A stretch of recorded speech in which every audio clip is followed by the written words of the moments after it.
My dear students, आज इस video में फिर हम लोग कुछ एमसीक्यूज की बात करेंगे और ये भी एमसीक्यूज कॉम्पिटिटिव एग्जामिनेशन के पॉइंट ऑफ व्यू से इंपॉर्टेंट है और ये क्वेश्चन किसी न किसी एग्जाम में पूछे गए हैं।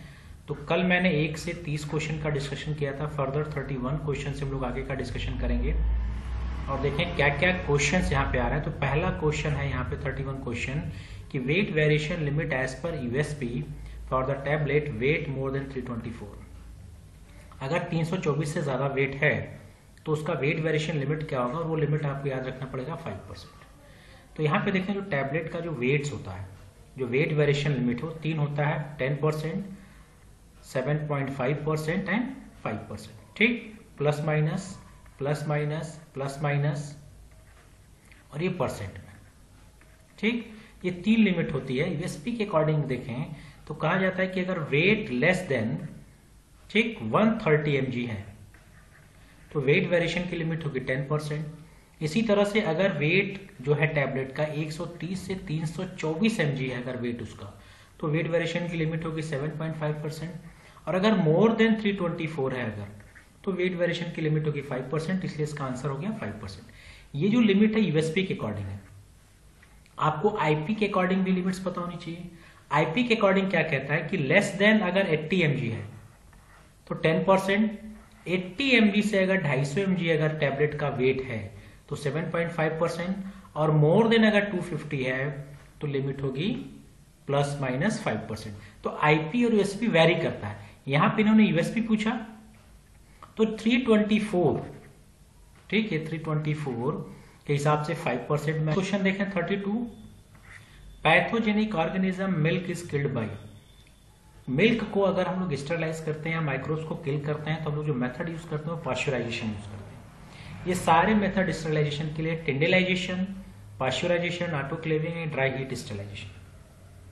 टिंडिलाइजेशन में हम लोग क्या करते हैं कि 3 डेज सक्सेसिव हीट करते हैं, 3 दिन हम लोग हीट करेंगे और साथ ही साथ हम लोग क्या करते हैं, इसको इंक्यूबेट भी करते हैं।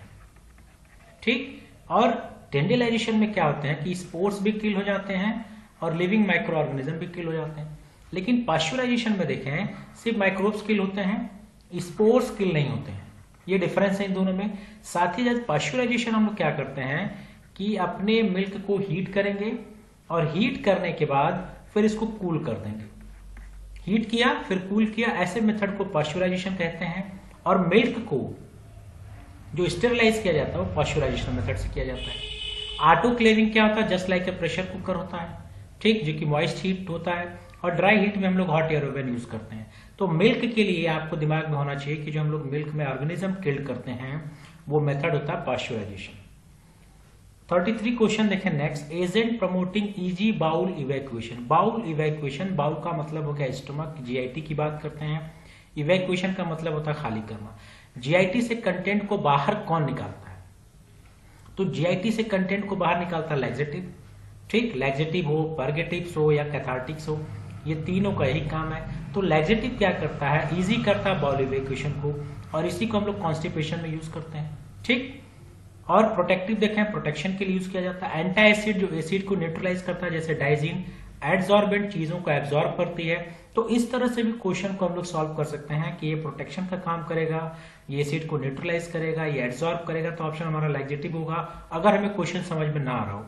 लेकिन ये आना चाहिए कि बाउल को जो इवैक्यूएट करता है, इवैक्यूएशन के लिए लैक्सेटिव यूज किया जाता है, परगेटिव यूज किया जाता है और कैथार्टिक्स। तो यहाँ पे लैक्सेटिव दिया है तो आंसर हमारा होगा लैक्सेटिव।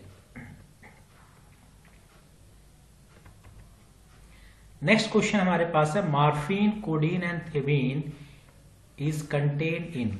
ये मॉर्फिन, कोडीन और थेबिन किस में पाया जाता है, तो ये देखा जाए ओपियम में पाया जाता है, जो कि पेपावर सोमनिफेरम, ठीक, यहाँ पाया जाता है। तो ये तीनों चीजें, मॉर्फिन से कोडीन बन जाता है, कोडीन फिर थेबिन, ये सारी चीजें ओपियम से डिराइव्ड होती हैं। और अगर देखें क्वासिया से हमें क्या मिलता है, क्वासिन मिलता है। कुर्ची से हमें एल्कोलाइड मिलता है। और जेलेटिन चूंकि एनिमल प्रोडक्ट है जिससे हम लोग क्या बनाते हैं, कैप्सूल। तो इसका करेक्ट आंसर होगा ओपियम। नेक्स्ट क्वेश्चन है कि amantadine is the drug used in, किसमें यूज किया जाता है, तो ये जो ड्रग है ये एज ए एंटीवायरल यूज किया जाता है। ठीक, जो कि इन्फ्लुएंजा में यूज करते हैं हम लोग। ठीक, साथ ही साथ ये जो ड्रग है ये पार्किंसनिज्म डिजीज में भी यूज किया जाता है। ठीक, पार्किंसनिज्म डिजीज में भी यूज किया जाता है, लेकिन यहां पे जो हमें ऑप्शन मिला है उसमें अगर देखें तो इसका करेक्ट आंसर होगा एंटीवायरल। नेक्स्ट क्वेश्चन देखें कि anti fungal drug fluconazole belongs to the class, किस क्लास से बिलोंग करेगा? ये बिलोंग करता है एजोल से, ये मेडिसिनल केमिस्ट्री का पार्ट है। Next question, the first Indian pharmacopoeia published in, पहली इंडियन फार्माकोपिया कब पब्लिश्ड हुई थी? तो 1955 में, ये सबको याद होना चाहिए। और अगर कोई लेटेस्ट एडिशन पूछे, करंट एडिशन इस समय कौन चल रहा है, तो वो बात करेंगे आप 2022। लेकिन जब पहले की बात की जाएगी तो पहला फार्माकोपिया आपका पब्लिश हुआ था 1955 में।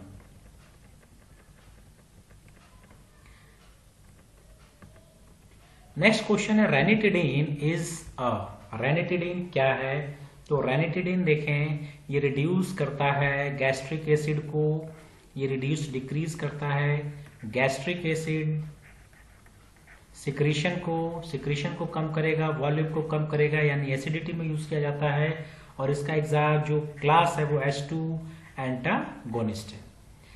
39 question, an injection solution contain 0.5% weight by volume active ingredient, how much active ingredient needed to prepare 500 ml of the solution?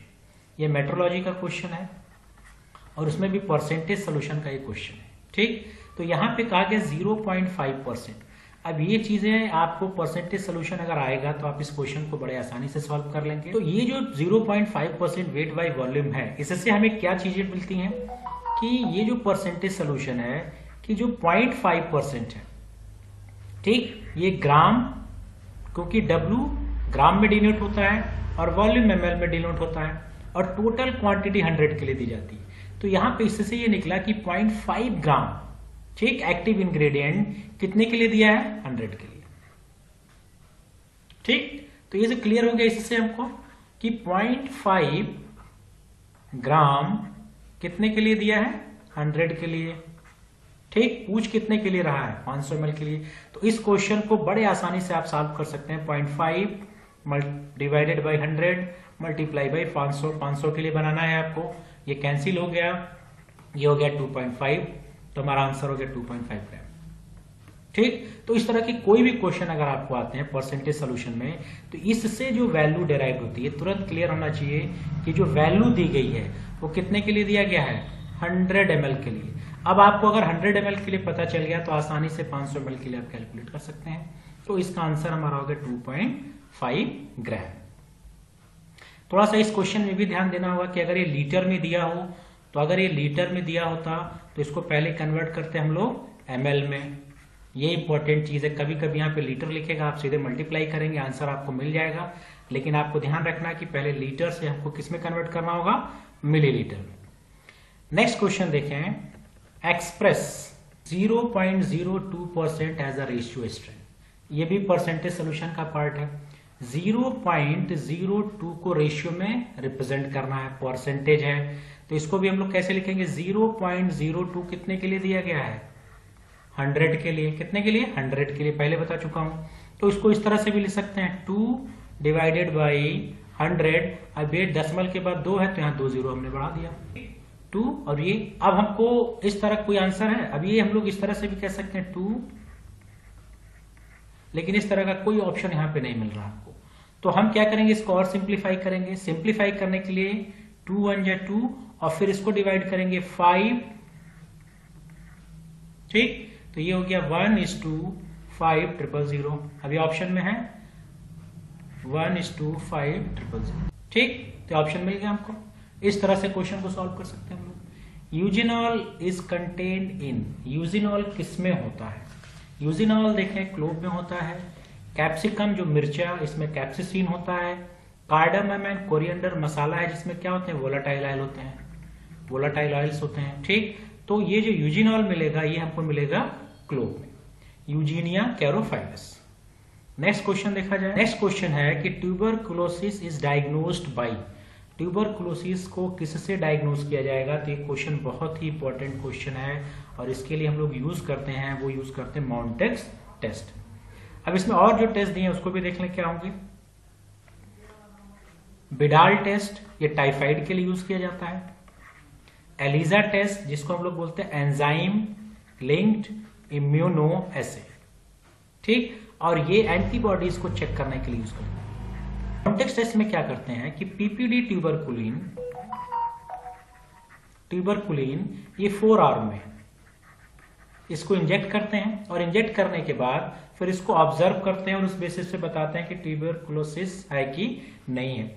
इसलिए इसका नाम ट्यूबरकुलिन स्किन टेस्ट भी बोलते हैं, इसको ट्यूबरकुलिन स्किन टेस्ट। तो ट्यूबरकुलोसिस के लिए आप याद रखिए मॉन्टेक्स टेस्ट करते हैं। नेक्स्ट क्वेश्चन क्या है,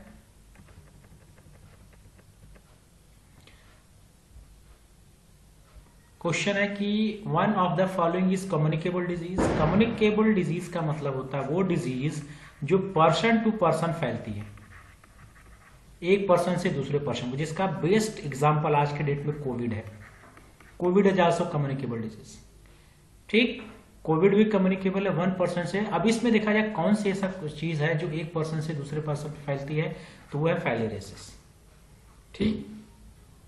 कैंसर नॉन कम्युनिकेबल है, डायबिटीज नॉन कम्युनिकेबल है और हाइपरटेंशन भी नॉन कम्युनिकेबल डिजीज है। तो कम्युनिकेबल डिजीज हमारा होगा फाइलेरियासिस। और ये फाइलेरियासिस जो होता है ये मॉस्किटो के द्वारा एक पर्सन से दूसरे पर्सन में फैलता है, ठीक, मॉस्किटो के द्वारा, ठीक। जैसे मलेरिया मॉस्किटो के द्वारा फैलता है, इसी तरह से फाइलेरियासिस भी मॉस्किटो के द्वारा फैलता है 1 पर्सन टू। तो इसको हम लोग कहते हैं communicable disease. Example of sulfonylurea, sulfonylurea का एग्जाम्पल होगा tolbutamide. Blood plasma and blood serum preparation is dried by, blood plasma and blood serum preparation को किससे ड्राई करते हैं, तो उसका जो एग्जाम्पल आपका यहाँ पे होगा, क्वेश्चन का जो आंसर होगा that is a freeze dryer, ठीक। तो फ्रीज ड्रायर के लिए हम लोग बायोटेक्नोलॉजिकल जो भी प्रोडक्ट्स होते हैं उनको ड्राई करने के लिए हम लोग फ्रीज ड्रायर का यूज करते हैं। नेक्स्ट क्वेश्चन क्या है, the medicinal agent use for the increase in urine output. Urine output, urine को बढ़ाने के लिए क्या यूज करते हैं, डायरेटिक्स यूज करते हैं। ये डायरेटिक्स क्या करता है, यूरिन फॉर्मेशन को बढ़ाता है। यूरिनरी एंटीसेप्टिक, एंटीसेप्टिक का मतलब होता है कि जो माइक्रोब्स को क्या करे, किल करे या उसकी ग्रोथ को रोके। तो ये एंटीसेप्टिक, ये यूरिन में एंटीसेप्टिक, यहाँ भी एंटीसेप्टिक। और स्टिमुलेंट का मतलब है जो चीजों को एक्साइट करे। तो ये आपका इस क्वेश्चन का आंसर होगा डायरेटिक्स। फिनोबार्बिटोन इज, फिनोबार्बिटोन क्या है, ये क्वेश्चन देखा जाए फिनोबार्बिटोन क्या है। फिनोबार्बिटोन जो एग्जाम्पल है वो सिडेटिव्स का है, ठीक, सिडेटिव्स मतलब नींद की दवा। Which of the following is NSAID drug, ठीक, इसमें से कौन सी एनएसएआईडी ड्रग है। एनएसएआईडी ड्रग का मतलब होता है नॉन स्टेरॉयडल एंटी इन्फ्लेमेटरी, जिसका एग्जाम्पल है डाइक्लोफेनेक। और ये जो तीनों है मॉर्फिन, हेरोइन, कोडेइन, ये हमारे क्या होते हैं, ओपियोइड एनाल्जेसिक होते हैं। ये भी क्वेश्चन पूछा जाता है ओपियोइड एनाल्जेसिक के नाम। इनको हम लोग नार्कोटिक्स एनाल्जेसिक भी बोलते हैं। नार्कोटिक्स मतलब होता है जो नशीले पदार्थ होते हैं, जिसकी आदत होती है, जिसका एडिक्शन कॉज हो जाता है, ये चीजें उसमें आती हैं। तो नॉन स्टेरॉयडल एंटी इन्फ्लेमेटरी यानी एनएसएआईडी ड्रग हमारी होगी डाइक्लोफेन। तो नेक्स्ट क्वेश्चन है, belladonna belongs to the family. Belladonna किससे बिलोंग करता है, वो फैमिली है सोलेनेसी। और उस सोलेनेसी फैमिली का एक और नाम है नाइट सेड फैमिली भी इसको कहते हैं। और नाइट सेड क्यों कहते हैं, इसका कोई क्लियर कट इंफॉर्मेशन तो नहीं है, लेकिन एजम्पशन है कि इसका जो फ्लावर है वो ग्रो करता है नाइट में, नाइट में, एंड सेड मतलब छांव। तो नाइट एंड सेड में इसका फ्लावर ग्रो करता है, इसलिए ऐसे फैमिली को बोलते हैं नाइट सेड फैमिली, भी सोलेनेसी को बोलते हैं। और ये क्वेश्चन भी आपसे पूछा जा सकता है। तो बेलोडोना की फैमिली हो गई Solanaceae. Chlorpromazine is antipsychotic drug possessing. तो क्लोरप्रोमाजीन जो होता है ये ब्यूटाइरोफिनोन कैटेगरी में आएगा। Which among the following is a tricyclic antidepressant. Tricyclic antidepressant ये बहुत पूछा जाता है। ट्राईसाइक्लिक एंटीडिप्रेसेंट का सबसे best example that is amitriptyline, amitriptyline. Next question क्या है, साल्बुटामॉल इज, साल्बुटामॉल क्या है, ब्रोंकोडायलेटर। क्या है, ब्रोंकोडायलेटर। और ये कफ सिरप में बहुत ज्यादा यूज किया जाता है साल्बुटामॉल, जो ब्रोंकोडायलेशन का कॉज करता है। Which among the following is anti dandruff. Anti dandruff में सेलेनियम सबसे ज्यादा यूज किया जाता है, आप एंटी डैंड्रफ शैम्पू लीजिएगा उसमें सेलेनियम यूज किया जाता है, और यहाँ पे सेलेनियम सल्फाइड ऑप्शन में भी है और option 2। The component of tablet machine which control the shape and size of the tablet. Shape and size tablet का कौन डिसाइड करता है? तो यहाँ पे हॉपर है। हॉपर क्या करता है? ग्रेन्यूल्स को या जो मिक्सचर है उसको होल्ड करता है, ठीक, इसको लिए हॉपर होता है। पंच क्या करता है? फोर्स डेवलप करता है, यानी जो पाउडर है इस पाउडर को टैबलेट्स में कन्वर्ट करने के लिए फोर्स डेवलप करता है। कैम ट्रैक क्या है? ये जो पंच के मूवमेंट को गाइड करता है, जो पंच मूव करता है उसको गाइड करता है कैम ट्रैक। अब डाई देखें, डाई का मतलब होता है सांचा। ये जो डाई है यही डाई टैबलेट के शेप एंड साइज को कंट्रोल करता है, डाई, ठीक। तो इसका ऑप्शन होगा डाई।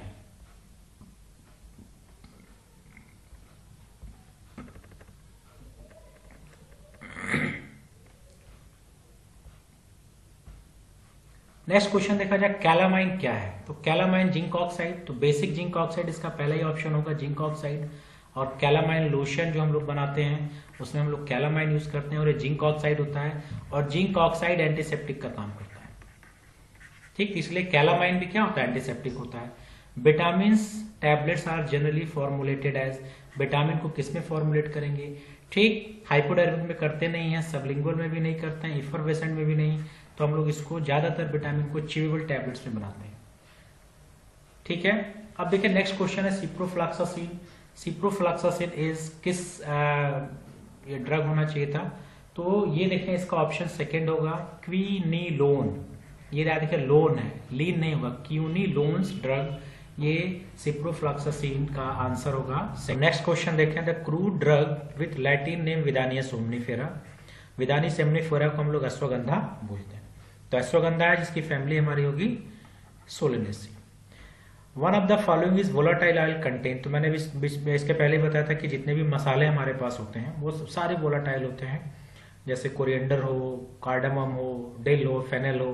तो यहाँ पे देखें कार्डामम ऑप्शन में दिया गया है, तो ऑप्शन करेक्ट होगा हमारा कार्डामम। लास्ट क्वेश्चन है यहाँ पर, crude drug use as a cardiotonic. तो जो हम लोग कार्डियोटॉनिक के तौर पे यूज करते हैं वो धतूरा यूज करते हैं, कार्डियोटॉनिक होता है। और ये पता है कि सिंकोना हम लोग मलेरिया में यूज करते हैं, इफेड्रा हमारा रिस्पायरेटरी यानी अस्थमा में यूज किया जाता है, और इरगट जो है वो माइग्रेन में यूज करते हैं। तो इसका करेक्ट ऑप्शन होगा ए। तो ये सारे क्वेश्चन हैं जो आपके एग्जामिनेशन पॉइंट ऑफ व्यू से भी इंपॉर्टेंट हैं, और कोई भी डाउट, कोई भी क्वेरीज हो तो मुझे कमेंट बॉक्स में लिखिए। Thank you.